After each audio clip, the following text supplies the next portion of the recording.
Ian Hatton, we are so thrilled to have you as a speaker, a keynoter, a facilitator at the Reconstructing Leadership Intensive. Welcome, and we look forward to getting to know you better. Thank you. I'm really excited about this event. And so are we. It really is an opportunity for leaders to get so much more than just one experience of training or coaching or mentorship or input, but really to go and explore this, develop as a community and develop with ongoing mentorship and walk away with amazing things. But before we go there, Ian, tell us more about who you are and what you do. Well, my name is Ian Hatton, but I'm also known as Morpheus. And why Morpheus? Because I awaken dreams, because I am the one who raises up the heroes and the leaders. I'm not necessarily the major hero or leader myself. And I love working with leaders because of the multi-generational impact. You know, when you work with somebody who empowers others or who influences others, then you have a multi-generational impact. And just like parents have a multi-generational impact, leaders also have a multi-generational impact. And that excites me, especially when we look at the current state of leadership in the world and how much more conscious we would love it to be. And of course, part of the work that you've done has been as a trainer, a mentor, a guide to leaders around the world. You say thousands of leaders, actually now tens of thousands of leaders in more than 100 countries. So we're really pleased to tie you down to Cape Town for a little bit for this really remarkable leadership experience. But behind all of that, there must be a story. Ian, what is it that inspires you to work with leaders? Well, I mean, firstly, who wouldn't want to be in Cape Town? So, yeah. So, what inspired me to work with leaders? I think just an awareness of how broken I've seen leadership be, including my own leadership when I was working at Microsoft and other places where I realized all my failures. Yes, there were many successes too, but there were incredible failures. And watching around me some of the failures of leadership, failures of integrity, really inspired me to have a passion for great leadership, authentic leadership. Maybe a bit of servant leadership, although I've realized that there's something beyond that, and we call it conscious leadership. And that really inspires me because it gives us the opportunity to actually reshape the world by working with leaders and raising up their level of consciousness and their effectiveness, their efficiencies, their impact on their clients and their bottom line and their people. It's all of these combined. That's really powerful, Ian. And I know that a lot of what you say to leaders and what you spark in them is this awareness that it's not just you. When you work with a leader, then you are actually empowering them to raise up leaders, whether that's in their team, in their organization, in their community, or even in their family. And that means this leader no longer has to carry so much of the weight of leadership on their shoulders. You speak of generational leadership and leadership impact. Can you tell us a bit more about how that has been impacting the leaders you work with?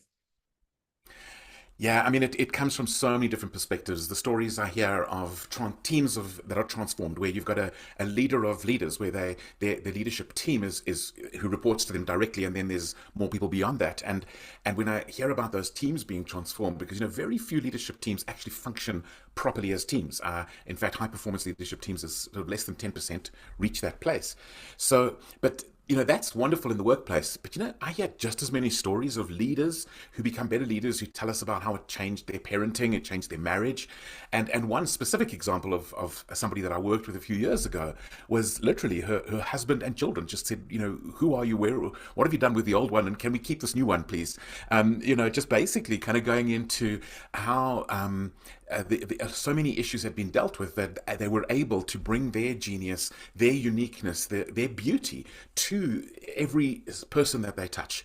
And so when working with leaders, you're actually working with the people they're going to touch and instilling mindsets that change the way they think as leaders, that make it less about just getting through today and more about building something that lasts. That is what excites me and where I keep getting the feedback that encourages me to keep doing this. Incredible. That really is exponential leadership impact. And I know something that keeps many people, especially people who are considerate and empathic and maybe even introverted, keeps them away from leadership is this idea of being the boss or the word delegating. And you actually step away from this idea of I'm the boss, I give the orders, I delegate to I empower as the leader. Yeah, the old style of leadership is simply not working. I mean, I was in the last year. I was in Saudi Arabia, and the people there are the leaders there are saying to me, the old way of leading just doesn't work anymore, and so we need a new way. It's not just because the new generations require it, but actually our society requires it. Because why would we simply do something because somebody tells us? What makes that person more moral or more ethical or more integrous than somebody else? Just age by itself is not enough. We need people of integrity who are setting the pace and setting the tone and imparting that into the next generation. And so, yeah, the idea of delegating can be scary because people kind of think, well, I can do it better myself. But what happens then is that you do it better yourself now, and better again, and better again, and better again, and the other person never gets to step up and take on their responsibility. So in actual fact, by not empowering others, we're actually effectively disempowering them. And really great leadership is about building them to the place where they can fly solo, where they can actually have the the knowledge, the skill, the mindset, the tenacity, the clarity to be able to function solo. Yes, you're still in the control tower. They can contact you if they need you, but they can actually fly solo. And isn't that so empowering? Because now you know, because you've equipped them, you know they're going to deliver, because they've accepted and taken on board your values and your organizational culture, that you know they're going to deliver. And that then creates a liberty, a freedom to start thinking a lot more strategically and not having to worry so much about the operational issues on a day-to-day basis. This is something that at a time where leaders are leading, they still have vision, but there is so much on their shoulders, something that leaders really need to pay attention to. Because what you're saying is that so much that is burdening the modern leader actually need not burden them. In fact, it can take them exponentially further by helping them to empower their people. And what you're saying is you're not only raising up the leaders, you are raising up the leaders to raise up leaders in their own circles. And the ripple effect of that is really powerful. And there's been no time where we're more ripe for that. I want to touch on the matter of generations as well. We spoke about generational leadership in terms of raising up the next leaders and preparing for succession. But you also have mentioned the importance of understanding that with new generations in the workplace, we talk about millennials, we talk about Generation Z, we talk about more and more diversity, equity, inclusion in the workplace, and even this idea of belonging that has become part of that dialogue. Why is this approach to leadership so important for the different generations, millennials, Gen Z, diversity, equity, inclusion, and belonging, and just embracing everyone, bringing everyone into the fold? Well, one of the stories I hear regularly while I'm working with leaders is, oh, they don't know how to handle this new generation, and they're so entitled, and they don't take responsibility, and they don't take ownership, and I'm going, okay, hang on, can you really call yourself a leader if you can't lead half of your workforce? Because between the millennials and Generation Z, you're talking about a whole different game, a whole different generation, and these are making up about half our workforce and a very high percentage of our managers and supervisors and team leaders now. So really, the challenge is learning how to deal with that, and the conscious leadership approach is really good at that. But one of the things that it also focuses on is the idea of strengths and genius, because rather than people just doing things because they were told to do it, they want to know why. They want to be in roles that energize them, that put them into flow, that bring out their best, whether it's creativity or hard work or ingenuity in some or other way, or even relational skills, whatever it might be. And so one of the questions I often ask these leaders is, what are the advantages that these generations bring? What are the advantages that diversity and inclusion brings? What are the advantages that neurodiversity brings? Because you see, it's so easy to get focused on what we're uncomfortable with, or the problem that we can't change and we can't adapt. The reality is that every new thing that comes along brings an opportunity that we didn't have before. And so when we are focused in on where are the strengths, not what are the problems, because let's face it, the older generations, I mean, I'm right on the cusp of the baby boomers and the Gen Xers, and there were so many things that we have some advantages. Maybe some of them are like a work ethic or something like that, but we have so many disadvantages where we kind of become yes people. We just agree to things, and we don't question things enough, and we're accepting of things as being part of a way of being that might actually be very inappropriate. For example, just this whole idea of saying yes. The generation before me didn't know how to say no. And even as children, we're never taught how to say no. We're never allowed to say no. And we need a generation that can question us. But do we have the security to handle that questioning? Do we have that established foundation? And that's what conscious leadership brings. Conscious leadership brings this idea of we know who we are. We know why we are. We know what we are. We know our purpose. We get it. And that gives us a tenacity, a foundation that we are not easily intimidated. We are not easily insecure about all these things that the new generations bring. But in fact, we can leverage them. We can be curious about them. And that's what conscious leadership is. It's a way of taking the things we need done, because in our organizations, we need things done. Even in our families, we need things done. But taking what our organization needs done, but matching it with the best way to get it done, in a way that kind of is exponentially more effective than the traditional thing of somebody just doing it because they were told to do it. That makes such a tremendous difference. Now, you've hinted at the answer to my next question a little bit, but here's the build-up. And that is that the leadership development space, leadership training, coaching, mentoring has become very competitive, very saturated, and there are so many voices out there. What makes you different? So it's such an interesting question because there are models out there and there are techniques that are being taught that are brilliant. They're absolutely brilliant, but most of them are focusing on behavior. So they're saying, if you face situation A, you should do X. If you face situation B, you should do Y. They're behavioral and they are well researched, and they are and they work because they bring an analysis. They're bringing some best practices in. There's one big problem though, and that is that without a mindset change, will the people actually do it? So, for example, I've had, when I've done that kind of development work many years ago, I've had people come along on training, and some of them say, did my manager do this course? I said, yeah, maybe a year ago or 2 years ago. Yes, I think they did. And they went, well, they don't remember any real change. They maybe saw a brief change, but it didn't last. It very quickly dissipated, and just the old behaviors came back. And I eventually came in informal surveys, but I eventually came to the conclusion that only around 10%, in some cases maybe 15%, is a lasting change. And that's because the mindset never changed. The buy-in was never fully there. So the knowledge was there and the skill was there. And the reality is that gaining knowledge and skill, let's say, for example, I'd go on a woodworking course and I gain knowledge and skill about woodworking. Does that mean I'm going to be in my workshop every weekend or every evening doing woodwork? Not necessarily. Not if it doesn't interest me, not if it doesn't excite me. So we need a mindset change. We need a shift of beliefs, limiting beliefs.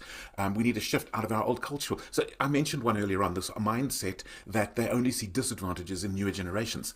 That mindset, if that mindset doesn't change, all they're going to do is continually point out the disadvantages that they see in half the people that they're leading. And that is useless. What we need is new mindsets. And so my approach is very much an in-depth approach. I'm a kind of a fewer, deeper person. I work in depth with organizations. I work in depth with teams to make sure that there is a true transformation. And I'll give a simple example. I once worked with the leadership team at a mine. And yes, we were imparting knowledge and skills on leading individuals and later another round of leading teams. But in the process, we also worked on the mindsets at the executive level. And I think the particular mine had about 1,200 staff. And when we worked with that and made some key changes, some symbolic, some systematic, that combination where the mindsets of the key leaders changed, and they put in symbolic ideas that people went, oh, they're serious about this. Systematic ideas, there's a system for this. What happened was a complete culture shift over about a 3.5-year period, where from my first time I was there until the last time I visited them, there was a complete transformation of the entire feel of not only the mine, but in fact the little village that everybody lived in. It felt different. That is such a great story and just such evidence of what is possible with in-depth work over time, and that shift really begins in the minds and the hearts of the leader, but also bringing that through to the people they work with. So Ian, let's dig into the Reconstructing Leadership Intensive. It kicks off with a fantastic breakfast in a gorgeous location, and we're looking forward so much to bringing remarkable leaders into that room. But there's way more to this than breakfast because there will be a keynote by Heather Cresswell, who will be presenting with you. And I was recently lucky enough to interview her. And today we're talking to you, and you'll be doing a keynote as well.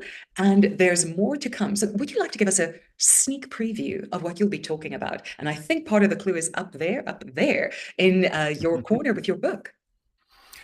Yeah, so I want to talk conscious leadership. So yes, the book that I recently launched is "The Genius of Conscious Leadership" is the subtitle. It's called "Lead Like Morpheus," and we want to be talking about conscious leadership and the difference it makes. So my focus in my keynote is going to be about having an edge, having a strategic edge in leadership.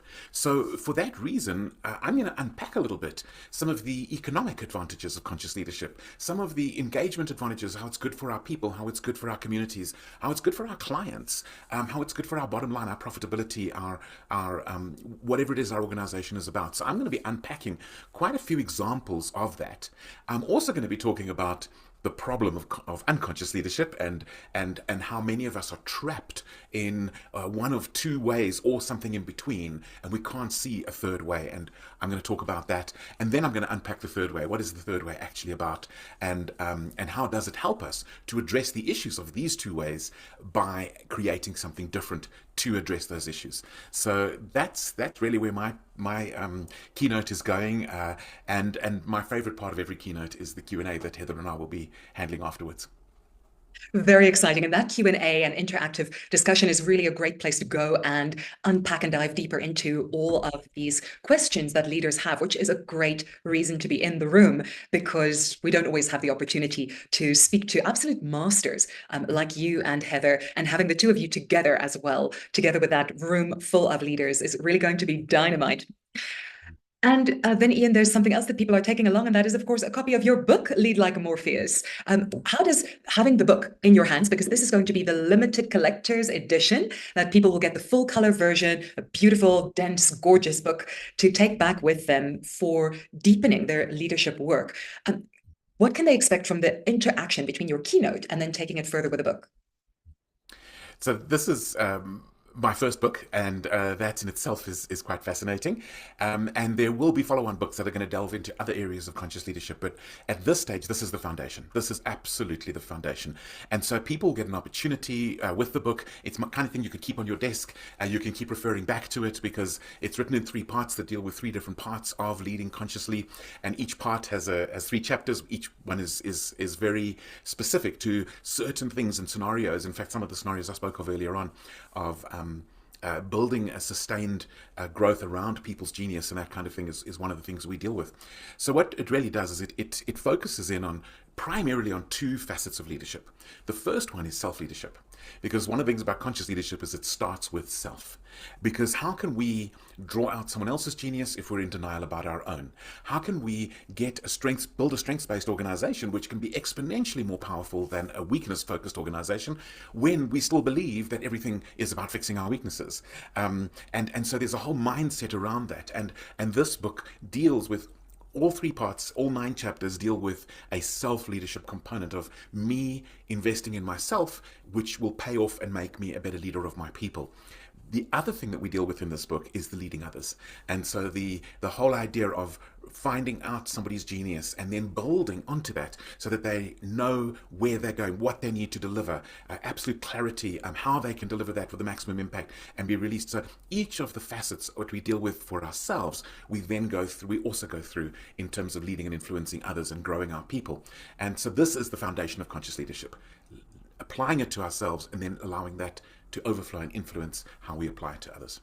That's really interesting because you mentioned earlier the analogy of going to a woodwork course and then maybe implementing it or not in your own woodwork workshop. But what's interesting about the way you use this is self-leadership is a woodwork workshop we all have every day, right? We all need to lead ourselves every single day. So you're already giving the laboratory experiment almost as an assignment through this book. And then as one reads the book, and the times that I've worked through this book as part of the team that's been involved, but also reading it for myself and learning from it for myself, I've learned that I can actually take this, go and apply it to myself, see what works and how I can make use of it, and then take that through to working with other people in my team. That has been a really liberating experience, not only for me, but for them. So that is really something phenomenal. Well, let's take a very specific example. I mean, most people now know that emotional intelligence is part of great leadership, and in fact, there's a lot of research about how more effective an emotional intelligent leader is versus one that is less so. But how could we expect that we can understand other people's emotions when we've completely ignored our own? Hmm. And so this is just a simple example, is that self-awareness about our emotions and then learning how to manage those and lead those and influence that so that we don't take out something that happened at home on our people at work and that kind of thing. So that's the experiment, the laboratory that you talk about. But then it comes to now I'm dealing with my people at work. So because I've got to understand my own emotions a little bit better, I can see what's going on, and I can see how I can relationally manage what's happening at work so much more effectively. But if I hadn't gone and looked at myself first, would I really be able to understand what's going on for others?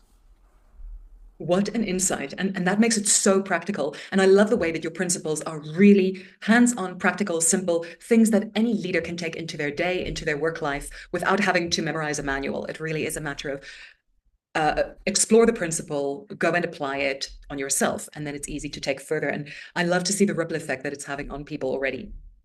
Now, another element of the Reconstructing Leadership Immersive is that people come out of this breakfast where they've had the keynote, they take back your books and all kinds of wonderful resources, but then they can book a follow-on leadership strategy session with you. So if a participant books a session with you, because they could also choose to book with Heather, they've got one session that comes together with their immersive, what would they get from that session? Right. Well, it's going to start to make the session more powerful, more effective.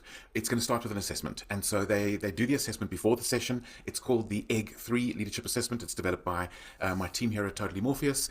And what we do in that is we look at where they are as leaders in three different dimensions.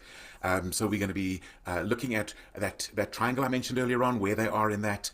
We're going to be looking at various values as leaders, and we're also going to be looking at the four different domains of leadership.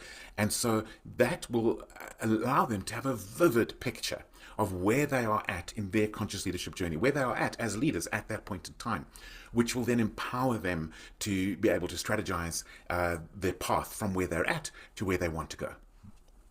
That sounds very intensive because although it's a 1 hour consultation, this assessment actually allows them to get a really rich picture of where they're at and then follow through with something that is of incredible value to them. And it means, although you don't know them yet personally, you walk in with a considerable insight and they then take the report with them as well. Is that correct? Mm. Yes, they will then get a PDF copy of the report that they can then use and refer back to. Fantastic.